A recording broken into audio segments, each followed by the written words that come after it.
Donc on va dédier ce cours les Nishmat Georges Eliyahu Ben Myriam et également pour Imi Yekara, pour ma chère mère, donc Myriam Flora Bat Sarah. Et je m'étais dit que c'est un cours qu'on n'a jamais fait puisqu'on a lu la paracha de Yitro. C'est peut-être l'occasion ou jamais de voir, de faire une étude concernant un passage que tout le monde connaît, mais on ne s'est jamais arrêté pour réfléchir véritablement au sens profond de ce que cela veut dire. Nous savons très bien qu'au moment du Matan Torah, lorsque Dieu a donné la Torah, il est écrit une phrase que tout le monde connaît, Kotomar lebet Yaakov vetaged libnei Israël. Autrement dit, quand on parle aux femmes Tomar, c'est-à-dire de manière gentille, douce, en tout cas c'est comme ça que c'est marqué, hein. Bah oui, vetaged. Et par contre, pour parler aux hommes, taged, on dit milachon guidin. Guidin, c'est les tendons, ils sont très durs. Pourquoi? Parce que aux hommes, il faut parler de anshim.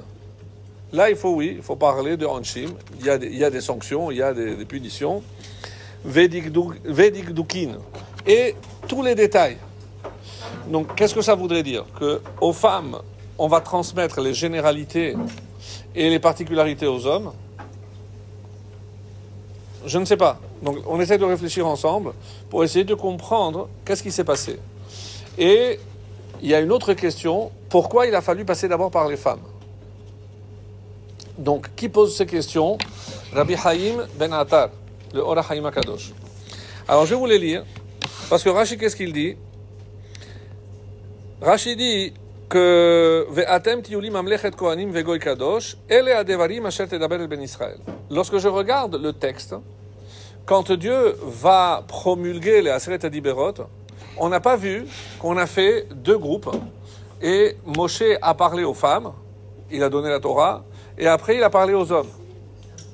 On n'a jamais vu ça.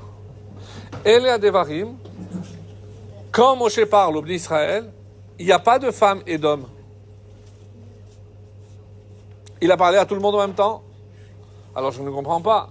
Alors qu'est-ce que ça veut dire Kotomar, les Bet Yaakov, Vetagel Ben Israël?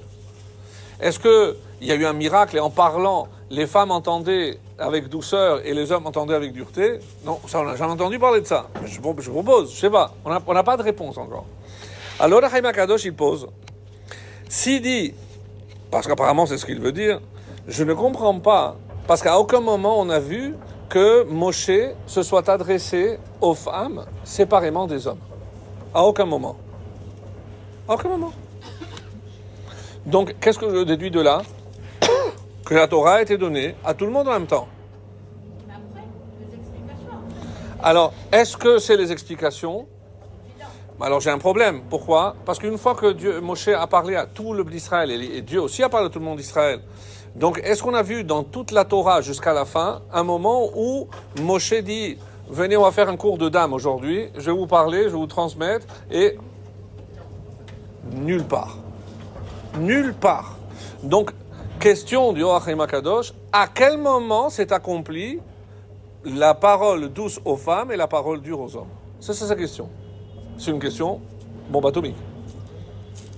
Parce que nous, on a toujours entendu ça. Oui, les femmes d'abord. Mais d'accord, mais où? Où on a vu ça? Nulle part. Nulle part. Alors, l'Ora Haïm HaKadosh va essayer de répondre. Et on va essayer de comprendre ce qu'il va nous dire. Chazal ishtameshu bemusag gevarim venashim bederech mashal ou melitza. Non. D'après l'Ora Haïm HaKadosh, lorsqu'on dit voilà comment on parle aux femmes et comment on parle aux hommes, ce ne sont pas ici deux catégories de personnes où voilà ce que tu dis aux femmes et voilà ce que tu dis aux hommes. Non, c'est derech melitza, c'est une sorte de parabole. C'est-à-dire que représentent les femmes et que représentent les hommes. Et à partir de là, on va peut-être pouvoir comprendre ce que le texte voulait dire. Et il explique par rapport à Rambam. Il rapporte une explication de Rambam. Par exemple, on doit débattre d'un cas. On est au Sanhedrin. On est réunis, par exemple, on va prendre le tribunal de 23 personnes. Donc on doit maintenant statuer sur un cas. Qui parle d'abord? Donc chaque juge va s'exprimer. Qui parle d'abord, d'après vous? Pourquoi? Parce que moins d'expérience doit terminer. Moins d'expérience. Parce que si les plus anciens parlent, et après on demande aux jeunes, qu'est-ce qu'ils vont dire les jeunes? Donc il va se laisser influencer par les plus anciens.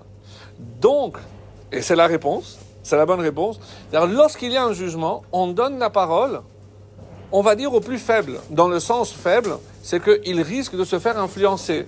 Moins d'expérience, moins de ceci, moins de cela. Donc, et après, donc, on les écoute. Et si on a quelque chose à dire, eh ben, on va contredire, ou au contraire, on va abonder dans le sens de ce que les plus jeunes ont dit. Et c'est comme ça que Rambam va le dire. Et comment il y parle aussi?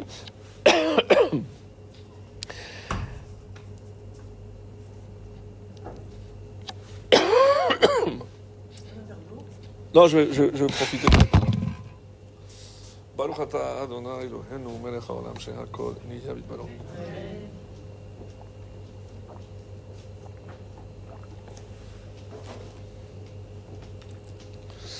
Et c'est comme ça qu'il va expliquer que En ovdim et Hashem al derech ze ela hameh haaretz vehanashim.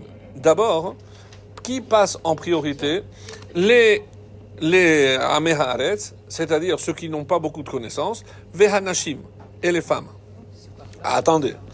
Ve'aketanim mechanechim otan la'avod miyir'a ad shetarbe da'atan ve'ya'avdu be'ahava. Alors, le Rambam, ici, utilise un autre argument. C'est que, quand on éduque les enfants, il faut, on le sait très bien, il faut leur faire un peu peur. Ah, si tu fais pas ceci, tu auras cela. Donc, ça s'appelle miyir'a, la peur du gendarme, la peur de ce que vous voulez. Donc, quand on doit servir Dieu, le Or HaChaim HaKadosh dit, comment faut-il servir Dieu? Amour et crainte. Amour et crainte. Quoi d'abord? Qu'est-ce qui passe d'abord? La crainte. Vous comprenez maintenant que quand on parle du principe féminin, on parle ici par rapport à la crainte. On ne parle pas des femmes. Mais la femme, c'est elle qui représente plus la crainte que l'homme. Donc quand la Torah ici dit, tu parleras d'abord aux femmes, ça veut dire comment tu dois présenter la Torah? D'abord, tu dois parler par crainte. Savoir que si tu ne fais pas ceci, voilà ce qui risque d'arriver. Ah, mais c'est sûr que le meilleur niveau, c'est quoi? Par amour. Mais on ne peut pas atteindre l'amour sans passer par la crainte.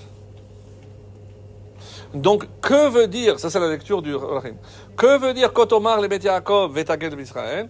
Commence à transmettre par la yir'a et tu arriveras à l'amour, à Ahava. Et là, ça se comprend beaucoup mieux, parce qu'on ne parle pas ici de deux catégories de personnes, mais de deux principes. C'est ce qu'il disait au départ. On parle ici d'idées. C'est quoi l'idée? Quand je présente la Torah, je ne peux pas dire, tu sais quoi? Quand tu sentiras véritablement un amour pour Hachem, tu mettras les tefilines. Vous imaginez un jeune de 13 ans, on lui dit une chose pareille? Peut-être qu'à 30 ans, il ne les mettra toujours pas. Je ne peux pas, on ne peut pas. C'est pas possible. On ne peut pas transmettre que par l'amour. Alors évidemment qu'on met là tout l'amour dont on est capable, mais ça ne suffit pas. Alors, c'est évident que celui qui a atteint le niveau de servir Hachem par amour, et c'est le sens de c'est sûr que, mais ça c'est la finalité, l'objectif. Et c'est pour ça qu'on dit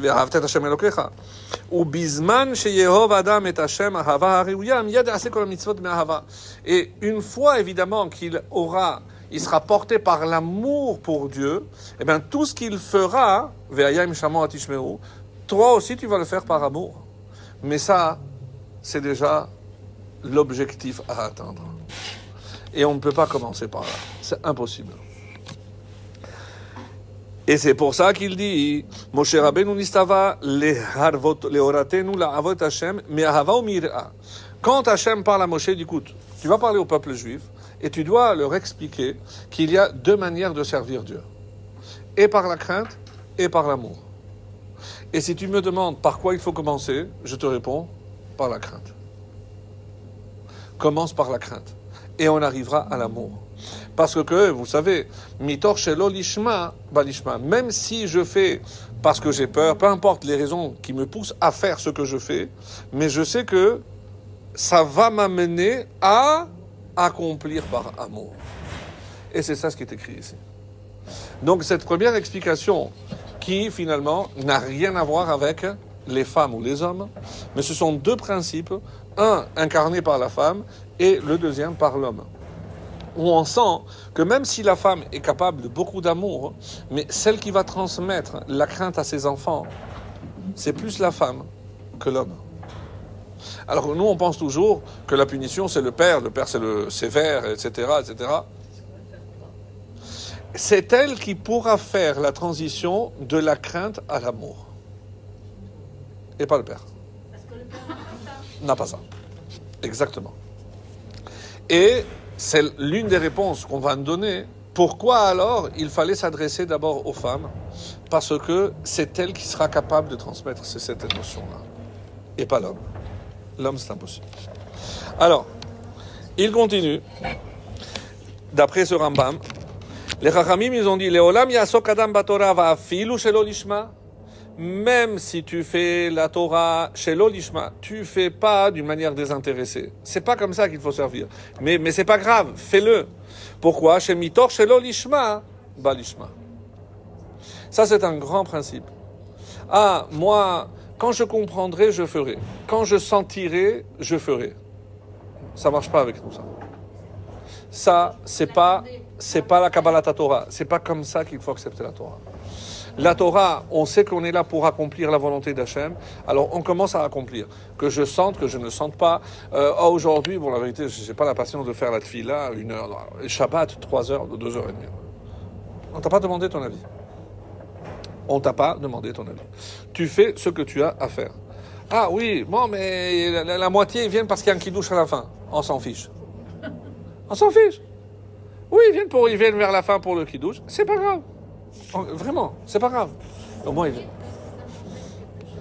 C'est pas grave si une femme qui se prend dans un mikvé, si elle s'est préparée ou s'est pas préparée. C'est pas ton problème. Il y a plusieurs politiques. Ouais, il y a plusieurs politiques. Mais par exemple, une femme vient se tremper et elle vient en pantalon, on va pas lui dire, mais non, qu'est-ce que tu fais? Tu n'as pas de signout. Mais on s'en fiche. On s'en fiche. Une mitzvah, c'est une mitzvah. Tu vas pas commencer à faire un interrogatoire, mais est-ce que tu fais Shabbat? Est-ce que tu fais Kashrut? Qu'est-ce qu'on en a à faire?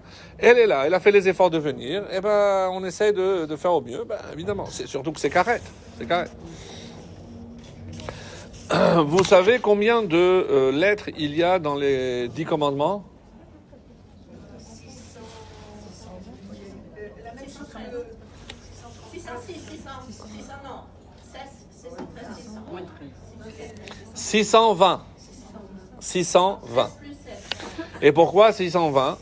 Parce qu'il y a 613 commandements de la Torah, plus 7 des Chachamim. Les brachot, Netilat Yadayim, le Hérouv, le Hallel, la Megillah, donc il y en a 7.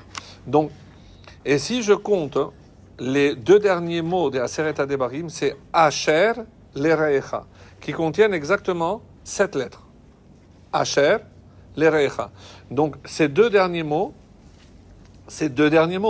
correspondent aux 7 mitzvot de Chachamim. Alors, comment on compte en hébreu? Comment je peux faire 620? Alors, Tav, c'est 400, Resh, 200, et Kaf, ça fait 20. Donc, ça me donne le mot Keter. C'est la couronne. C'est quoi la couronne? Pourquoi on est Mamlechet Kohanim? Pourquoi on est un royaume? On est tous rois? Oui. Mais la couronne de la Torah.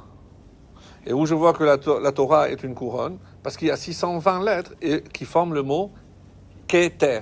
Et Keter, c'est lorsque j'accomplis, j'ai la couronne. Mais est-ce que vous avez remarqué que le mot Keter, si j'inverse les 2 dernières lettres, Karet. C'est notre épée de Damoclès. Soit tu as la couronne, soit j'ai la couronne, soit, si je dévie, qu'à Dieu ne plaise, Karet, je me retranche du peuple juif. Je me coupe du peuple juif. C'est toi. Là, le matin, on étudie sur les Shevuot, etc. Il y a quelqu'un qui vient et me dit, maintenant je fais une Shevuah, je fais le serment, je jure, par exemple, que je ne vais plus mettre les tefilines. Est-ce que c'est une Shevuah qui peut tenir? C'est chiyuv. Non, ça se retranche. Il peut pas. C'est tous les jours. La mitzvah, elle se Il se retranche de renouvelle. cette Mais tout ce qui sort de ma bouche, je dois l'accomplir. Alors, la réponse est magnifique. Il a dit non. Parce qu'on ne peut pas faire une Shevuah sur une Shevuah. Lorsque toutes nos Neshamot étaient au Sinaï, on a promis d'accomplir la Torah et la volonté divine. Donc maintenant même si je fais un autre serment, ce serment ne peut pas annuler l'antérieur. Parce que comme je me suis déjà engagé à accomplir, maintenant, peu importe le serment que je fasse, je ne peux pas... Squelette, c'est fichu. Je ne peux plus changer. Donc, en Shevuah halal Shevuah. Et c'est pour ça que c'est beau. C'est-à-dire que quelque part, on a un engagement sous forme de serment d'accomplir la volonté divine. Ça, c'était au Sinaï. Alors, ça, c'était une première explication. Maintenant, on va aller un peu plus loin. Même sous contrainte, puisque Oui, même sous la contrainte, oui. ça marche comme ça. Parce qu'il y a eu entre-temps Purim. Ah ouais. Et qu'est-ce qu'il y a Purim? Qu'est-ce qui s'est passé à Purim? On a accepté la Torah. Ki yemu vekiblu. Qu'est-ce que ça veut dire? Ki yemu ma shekiblu. Alors, il y en a qui disent, c'est exactement ce qu'on vient de dire, au Sinaï, on a accepté miyira.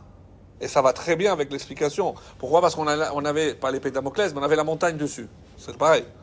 Et à Purim, qu'est-ce qu'on a fait? Kibelu, mais ahava. Mais ahava. Et donc, c'est pour ça que Purim est tellement important, parce que Purim, c'est un matin de Torah. On a véritablement reçu la Torah. C'est ça que vous avez marqué. On l'a reçu parce qu'on n'est pas chanceux.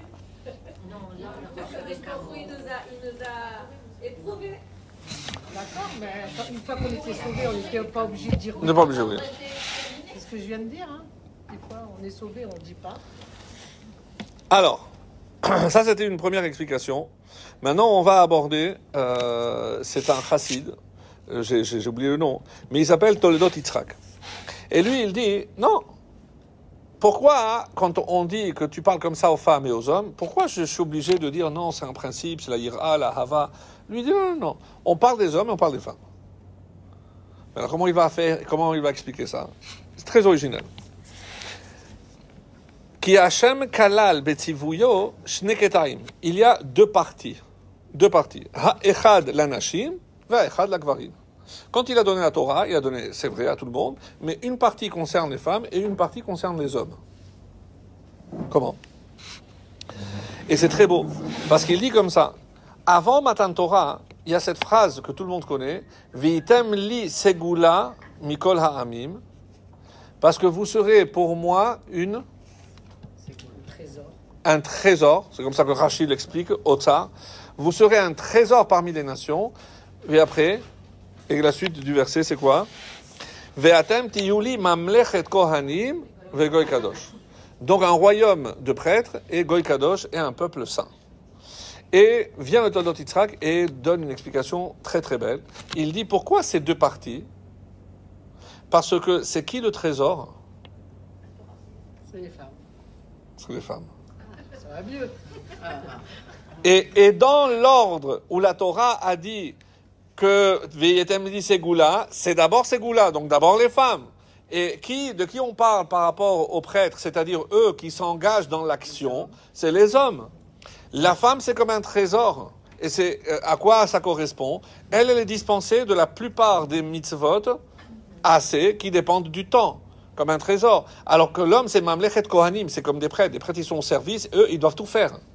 Donc, et si on respecte l'ordre dans le texte, ça va très bien. Donc ça concerne les femmes et ça concerne les hommes. C'est très joli, très original. Et c'est comme ça que lui, il explique tout. Et c'est très bien.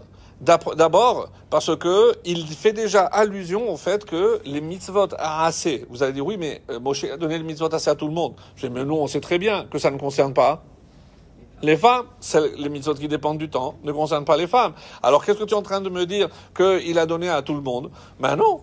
Là, je suis en train de te dire que dans toute la Torah qu'il a donnée, eh ben, justement, il y a une partie qui concerne les femmes et une partie concerne les hommes. La preuve, c'est que la femme est dispensée de toutes les mitzvot assez qui dépendent du temps, comme les tefilines, etc. Donc, ça va très bien.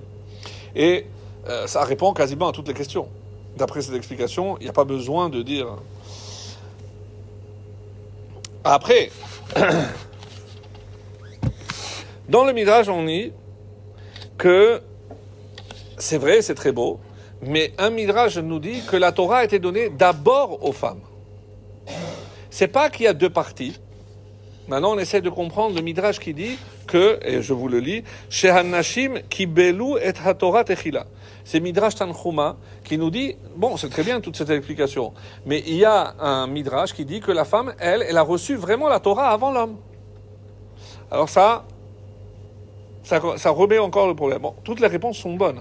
C'est pour ça que je me suis dit, pour une fois, on va vraiment étudier cette souga, cette question, parce qu'on entend toujours, et chaque année ça revient, et à Shavuot ça reviendra aussi, mais au moins qu'on comprenne de quoi il s'agit.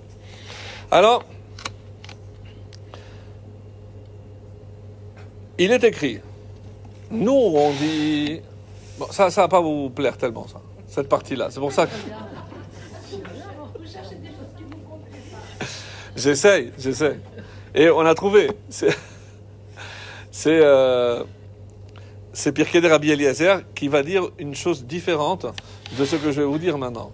Il dit parce que quand je donne à quelqu'un d'abord, est-ce que ça veut dire que cette personne est plus importante? Ça peut être par respect, ça peut être pour d'autres raisons, mais pas forcément parce que cette personne est plus importante. Alors... Exact. Alors il dit comme ça. Chez Hanashim, lo hukdemu mishum ma'alatan. C'est pas par rapport à leur niveau qu'on a donné d'abord aux femmes. Ah, alors quoi? Parce que, et là, c'est l'explication que j'avais donnée tout à l'heure concernant le Sanhedrin. À qui je pose d'abord la question? Aux plus jeunes, aux moins expérimentés, aux plus influençables. Mais ça ne veut pas dire qu'ils sont plus bêtes, comme certains disent que Dartan Kalot, c'est pas qu'elles sont moins intelligentes. Et pour preuve, elles peuvent faire exactement les mêmes études que les hommes. C'est pas du tout lié à l'intelligence ou à la connaissance. À quoi c'est lié? Elles sont plus influençables. Quand on dit qu'une femme ne peut pas être témoin, mais pourquoi? Parce qu'elle ne peut pas voir la même chose que l'homme? Oui, mais dû à sa sensibilité, on a peur qu'elle... Pas qu'elle va mentir, mais elle va adapter ce qu'elle a vu par rapport à sa sensibilité. Elle a du mal à être objective, surtout si ça touche ses cordes féminines et ses cordes sensibles. C'est logique. Donc on n'est pas en train de dire que la femme est pire que l'homme, chas v'shalom. Mais dû à cette sensibilité, ça fait d'elle donc une sorte de faiblesse. C'est ce qui fait que quand on pose la question dans un Sanhedrin, qui je pose d'abord la question à ceux qui sont le plus influençables, parce que si tout le monde entend les grands parler, les autres ils vont pas oser contredire. Donc, et je vous lis parce que dans les mots c'est très beau. Bedine nefashot matrilin min hatzad. Qu'est-ce que ça veut dire? Rachidi, quand haynu madayanim azutarim, c'est-à-dire les plus jeunes dayanim. C'est pas ceux qui ont plus d'ancienneté, comme vous avez dit, parce qu'ils ont plus d'expérience. Donc on commence par les plus jeunes. Et d'où je le sais? Parce qu'il y a marqué Lota'ane al-Riv. Il y a marqué Lota'ane al-Riv, mais dit, il n'y a pas le Yud. Lota'ane al-Rav. Parce que si un Rav parle, tu n'oseras pas, toi, répondre ou contredire un Rav. Donc, les Rachamim nous ont dit, d'abord on va poser la question, on va interroger les plus jeunes. Et de ce fait, Rachid dit, pourquoi? Parce que s'il y a quelqu'un qui a 20 ans ou 30 ans ou 40 ans d'expérience, après on me demande mon avis, mais moi, qu'est-ce que je vais aller contre? C'est pas possible. Mais là, on n'est pas en train de faire de la théorie. Là, si le tribunal siège, c'est qu'on a un cas précis. Et là, il faut se prononcer. Si on doit condamner à mort quelqu'un, c'est quand même du lourd. C'est pas juste la théorie, on est en classe et on fait des cas théoriques. Non, ça c'est la pratique. Donc on demande aux plus petits, qu'est-ce que vous pensez de ce cas-là? Et on les écoute.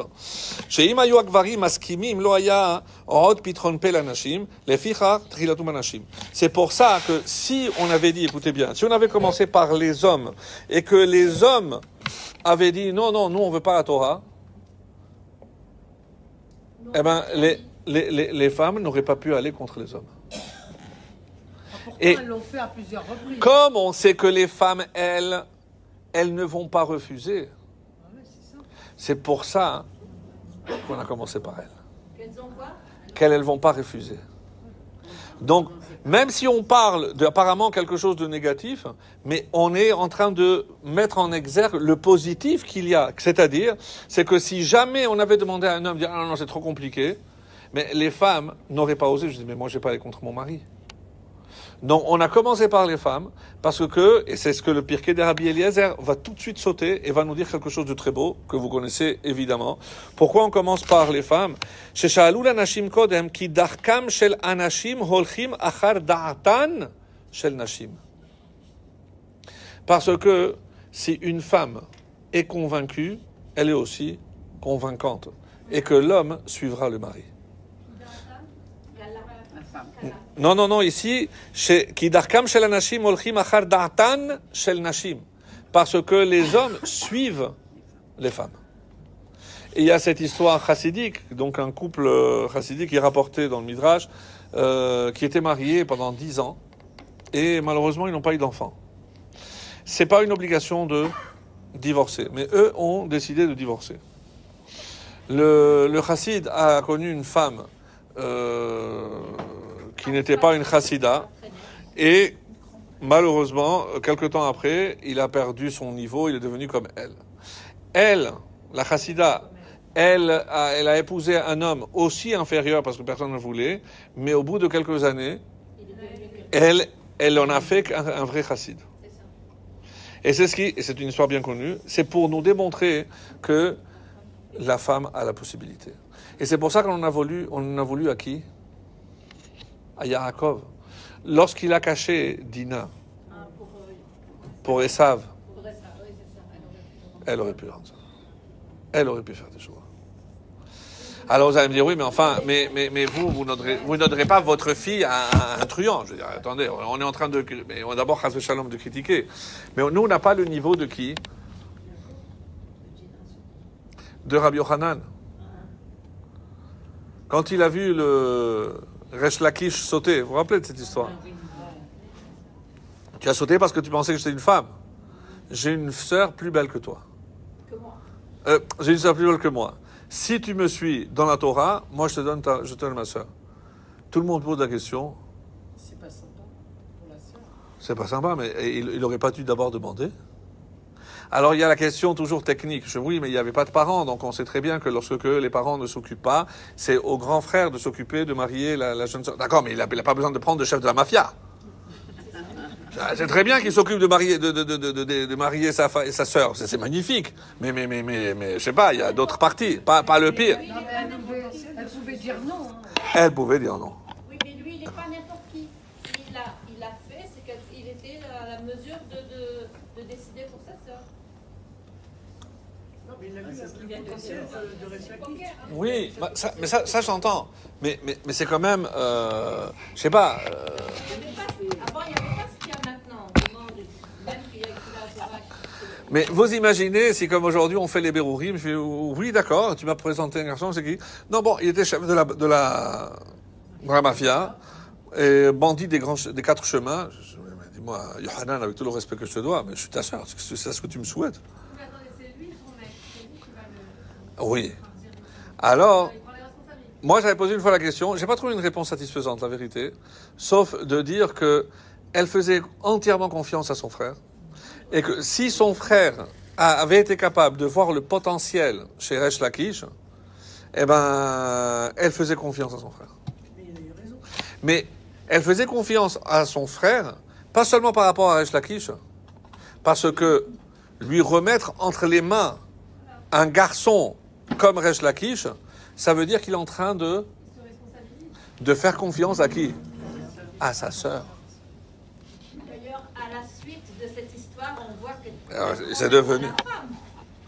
C'est encore, et elle s'est attachée à Resh Lakish, et bon, c'est devenu sa chavruta. Mais, parce que nous, on voit toujours du côté négatif. Mais imaginez qu'elle se dit quoi? Mais mon frère pense que moi, je suis capable même de redresser quelqu'un comme ça, et il me fait confiance, ça veut dire que s'il pense que je suis capable, je suis capable. Donc, moi, je renverse. Mais bon, tout le monde ne peut pas penser comme ça. Et bon, et d'abord, je pense que vous avez raison, il n'a pas imposé, on ne peut pas imposer. Ok, alors, maintenant,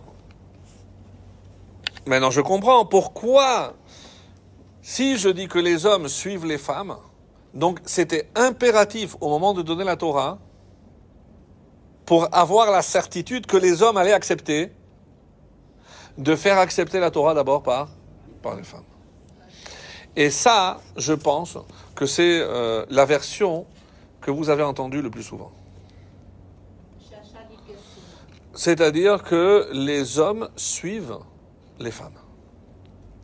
Vous allez aujourd'hui me dire, oui, mais c'est pas toujours vrai, c'est pas, on a vu des cas, c'est vrai. Alors, est-ce que c'est une généralité? Est-ce que ça a changé? Est-ce qu'avant c'était plus vrai qu'aujourd'hui? Il y a un proverbe qui dit ce que femme veut, Dieu le veut. Donc, le fait qu'il y ait ce proverbe qui vient d'une culture laïque, qui ne vient pas de la Torah, ça veut dire qu'il y a quand même un constat. Il y a un constat. Alors, quand est-ce que ce constat s'avère ne pas être vrai ou réel? C'est lorsque la femme ne joue pas son vrai rôle. Et ça, pourquoi? Parce que ça demande beaucoup d'efforts. Mais tout est dit en deux mots. Aézer, c'est-à-dire, si quoi? Pour l'aider, il faut que j'aille tout le temps kenegdo contre lui. C'est ça, oui, lui dire des choses qui ne font pas.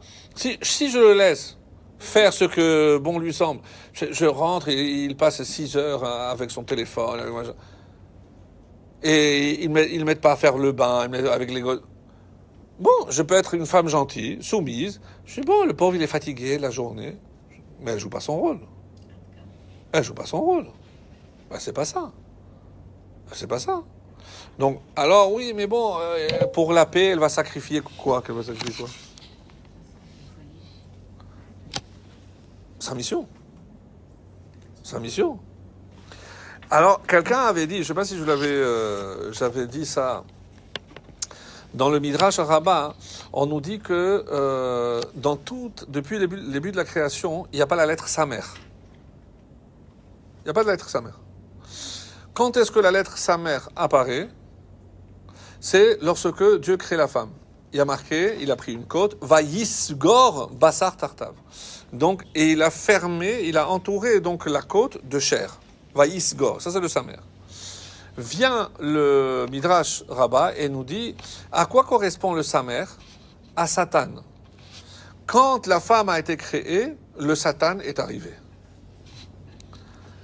Alors, une lecture superficielle donnerait raison à Imar Shemam, aux chrétiens. Je dis, enfin, vous vous rendez compte, c'est pour ça, la femme c'est le Satan, alors allez-nous, c'est pour ça que eux ils sont divins, ils ne se marient pas, ils sont au-dessus de ça. Bon, bref. Vient le Gaon de Vilna, il nous dit, mais vous avez tout faux. Vous avez tout faux. Qu'est-ce que ça veut dire qu'avant l'arrivée de la femme, il n'y avait pas de Satan?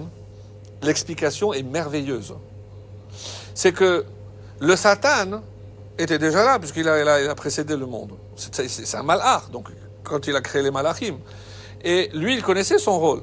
Donc, lorsqu'il a créé Adam, alors vient Satan auprès d'Hachem. Je dis, voilà, moi je rentre maintenant, je dois remplir ma mission. Il lui a dit non. Pourquoi? Pourquoi? Parce que l'homme a été créé par Akadosh Baruch Hu. Non, t'as pas de Kéli, c'est la femme. Pire. Hein? Pire que ça. Parce que si je te laisse maintenant aller contre l'homme, tu vas en faire une bouchée. Attends que je crée la femme et Ezer, Kenegdo, elle va aider l'homme contre qui? contre le Satan. Maintenant que j'ai créé la femme, maintenant Satan, tu peux jouer. Mais maintenant, il a une avocate, il a une défense. Et après, on parle de sexe faible. Mais vous vous rendez compte, l'aberration, le midrash, tout va à l'encontre de ça.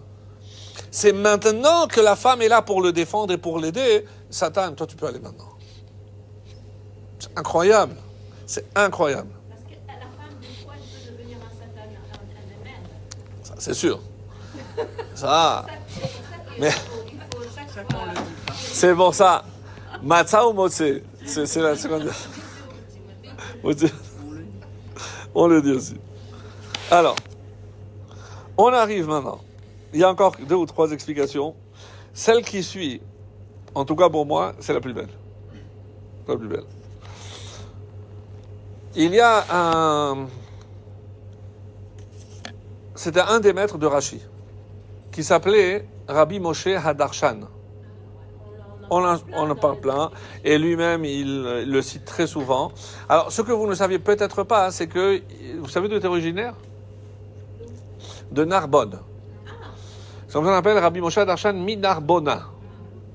Aujourd'hui, Narbonne. Mais à l'époque, Narbonne, il y avait Rabbi Moshe Hadarshan. Et il nous a sorti un midrash, mais on ne sait pas d'où. Parce qu'on n'a pas trouvé d'autres sources à part celle que lui, il va citer. Et il nous dit, non, accrochez-vous parce que c'est un vrai chidouche. Il dit comme ça, tout le monde connaît le fameux texte qui dit « Ve'ene Léa rakot ». Les yeux de Léa étaient ternes, faibles. Elle ne voyait pas, et tout le monde sait la raison, puisque c'est le midrash rapporté par Rashi. Elle a vu ce qu'était Esav, et il s'est dit, moi je vais marier avec lui, comment je vais faire. Donc, bon, ça contredit un petit peu ce qu'on vient de dire. Parce qu'elle aurait dû se dire, si Hachem m'a prévu cet homme, c'est aussi qu'il m'a donné les kélim, les forces, d'aller l'améliorer. Et c'est peut-être ce qui a trompé Yaakov. Parce qu'il a vu que... Il a vu qu'Hachem lui avait donné Léa, quand même. On n'épuisera jamais ce thème. Vous avez raison. Alors, il dit autre chose.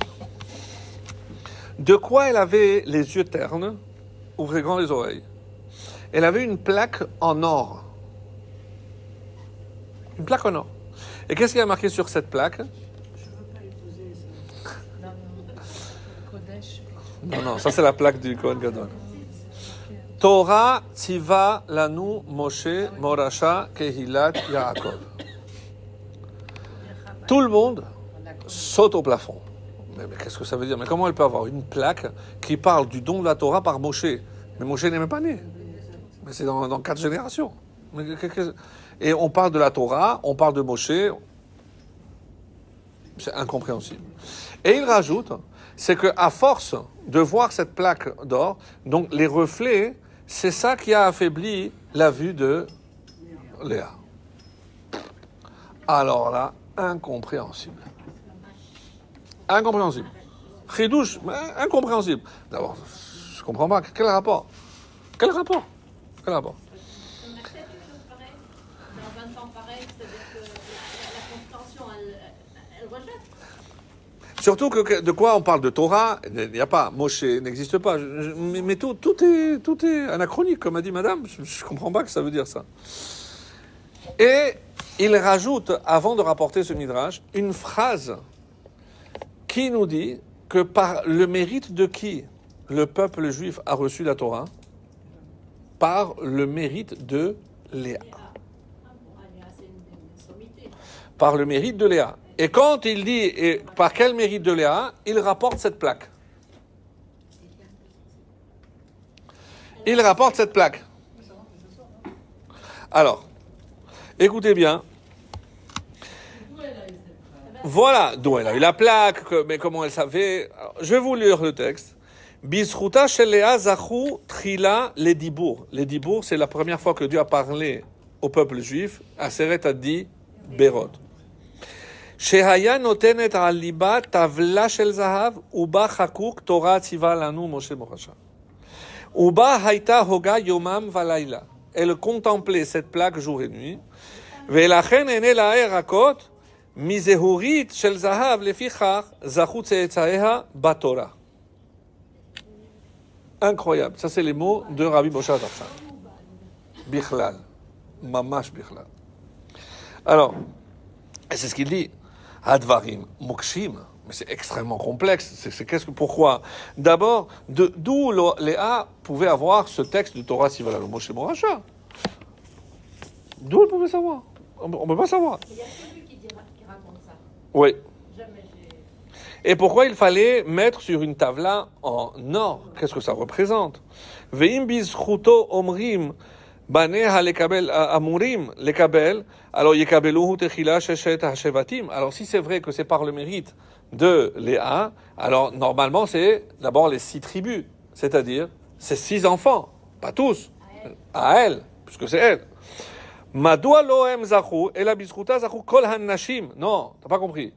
C'est que grâce à elle, ce sont les femmes qui ont mérité de recevoir la Torah d'abord. Donc, d'après cette explication, quand on dit Kotomar les Bet Yaakov, les femmes ont vraiment reçu la Torah. Mais par quel mérite? Par le mérite de Léa. Et maintenant, laissez-moi vous expliquer ce que j'ai pu comprendre ce Shabbat lorsque j'ai découvert ce texte. On a dit tout à l'heure que la femme représente le trésor. L'or, sans aucun doute, est le matériau le plus précieux qui existe. Donc c'est quelque chose d'une très grande valeur. Et que signifie maintenant cette phrase? Torah tzivalanu Moshe Morasha. Écoutez bien parce que ça va nous permettre de comprendre pas mal de choses par rapport à la transmission de la Torah.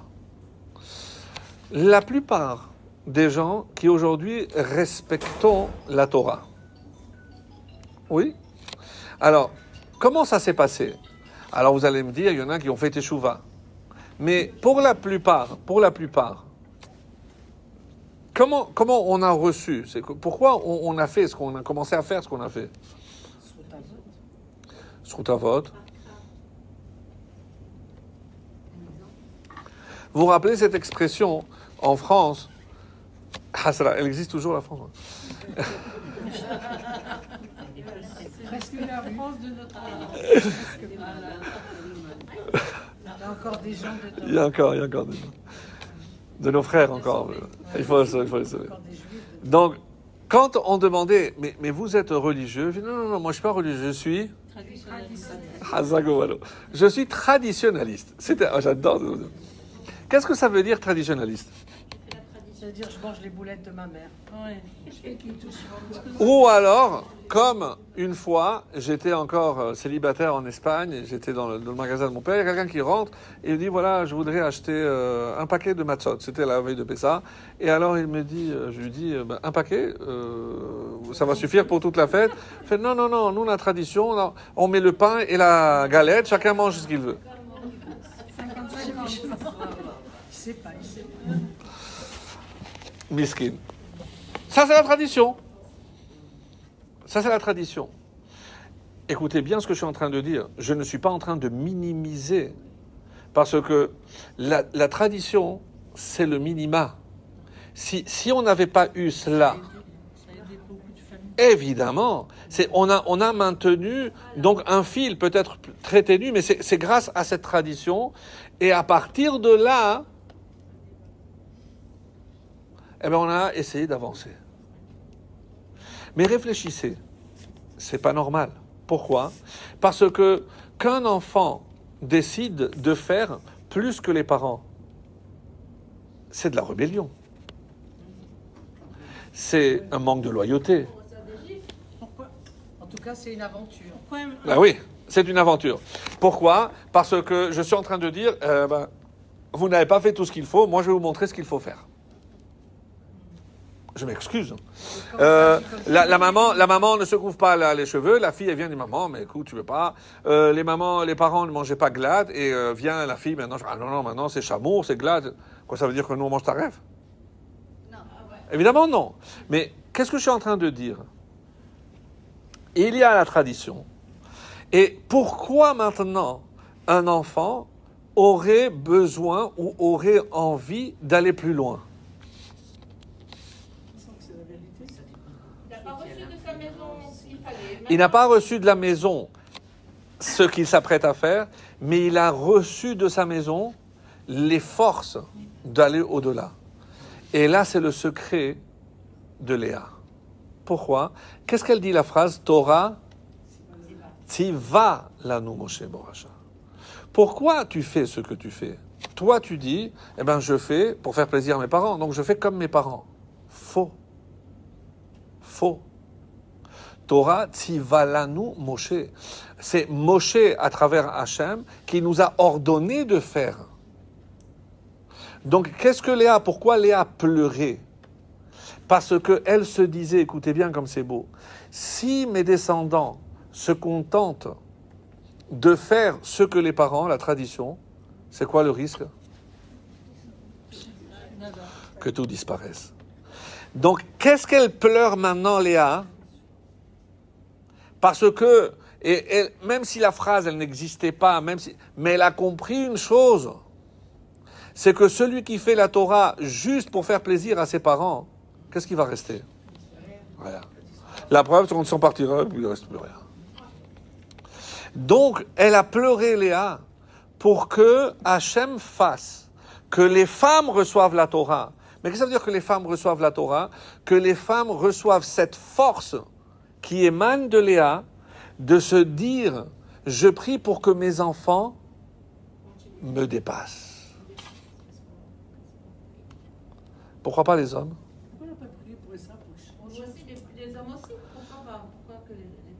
Parce que l'homme peut être jaloux. Je sais que c'est dur ce que je vais vous dire, mais l'homme peut ressentir même de la jalousie. Et si c'est pas de la jalousie, mais pour qui il se prend? Mais tu es en train de dire que moi je fais pas bien les choses? Une maman, jamais elle va pas dire. La preuve, c'est que si son fils maintenant décide de manger glade, elle va rien dire à son mari, elle va acheter la viande, la même, mais elle va acheter glade, elle va dire à son fils, t'inquiète pas mon fils, c'est pas la peine de dire à ton père, je t'ai acheté glade, tu peux manger à la maison, pas de problème. Mais pourquoi elle arrondit? Pas pourquoi? Parce qu'elle a peur de son mari, mais on n'a rien compris. C'est parce que elle sait que si on rentre en opposition, elle veut que son fils continue à venir chez elle. Et elle est fière. Elle est fière de voir que son fils va plus loin. D'où ça vient? De Léa. C'est magnifique. C'est magnifique. C'est-à-dire qu'elle a pleuré, pourquoi? Parce qu'elle a dit, si jamais il ne reste que la tradition, j'ai peur que tout se perde. Ce trésor, l'or, ce trésor que Dieu a remis entre les mains de qui? Qu'est-ce qu'on a vu? C'est qui le trésor? C'est les femmes. Mais pourquoi? Parce qu'elles savent donner la valeur, la vraie valeur aux choses. Et quand elle a pleuré, c'est pour que toutes les mamans d'Israël comprennent ce message. Et je me suis dit, en découvrant ce texte, c'est tellement dommage que nos mamans, peut-être qu'elles n'avaient pas besoin. Parce que c'est inné.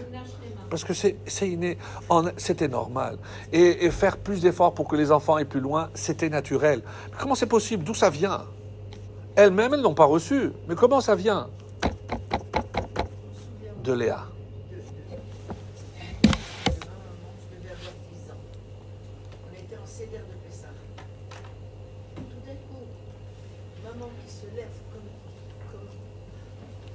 J'avais 10 ans.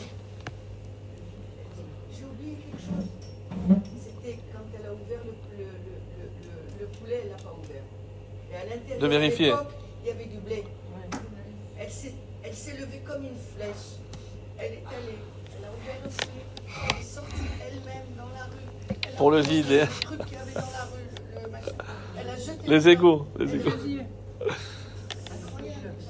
Mais si vous... vous avez cette scène-là, mais d'autres ont connu la scène où on mettait le disque avec le CDR. Oui, ou alors on va plus vite parce, parce qu'il y a le match de foot à la fin. Alors vite, parce qu'il y a un match, donc allez. Mais c'est ça ce que je dis. Mais ça aussi, ça concerne. Mais évidemment.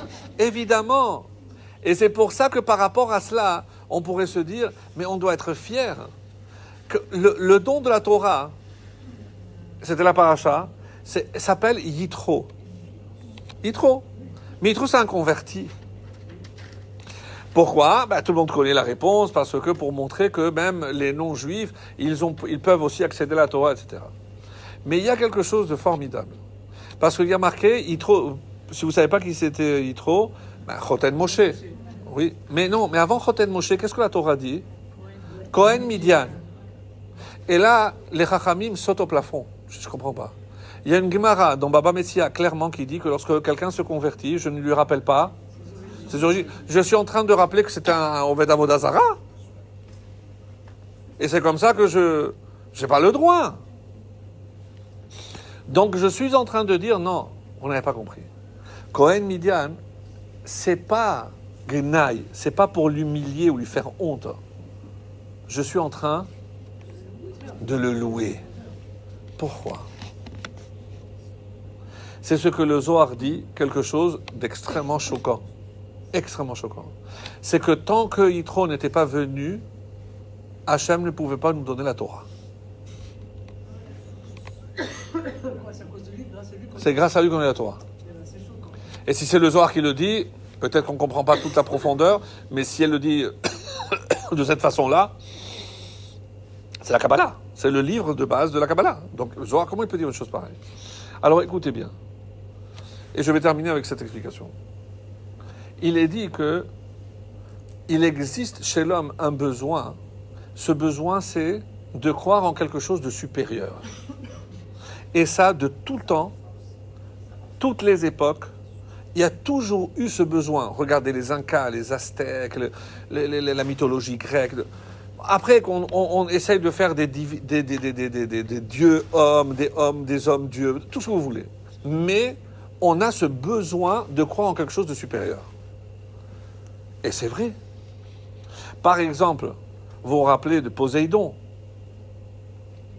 C'est quoi Poséidon ? Le dieu de la mer. Je vais dire, c'est Avodah Zara. Je dis, bon ? Et quand on a traversé la mer Rouge, à qui parlait Hachem ? À l'ange de la mer. Mais ça existe. Bien sûr que ça existe. Bien sûr que ça existe. C'est pas un dieu. C'est un sar. Alors eux, et c'est ça la difficulté, c'est que eux ont confondu et ont donné une force, une autonomie à tous ces anges. Mais ces anges, ils sont sous l'ordre de qui ? Du roi des anges, c'est-à-dire d'Hachem.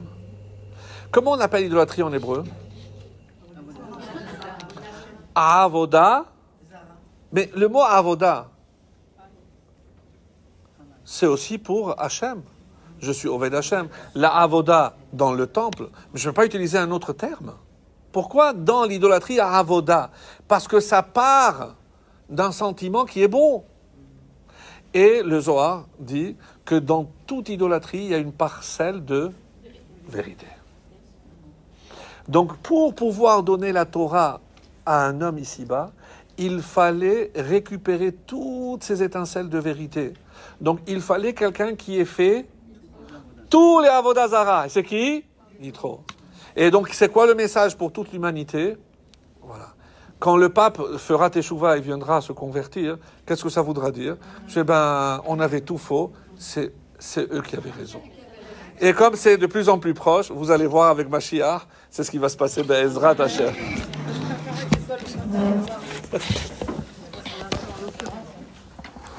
Pour un mec qui amène son copain.